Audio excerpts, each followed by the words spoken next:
दीपक भैया, बोला भैया।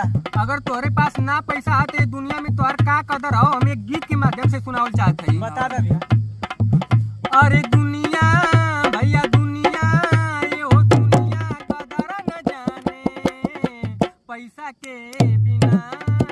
अरे दुनिया कदर न जाने पैसा के बिना।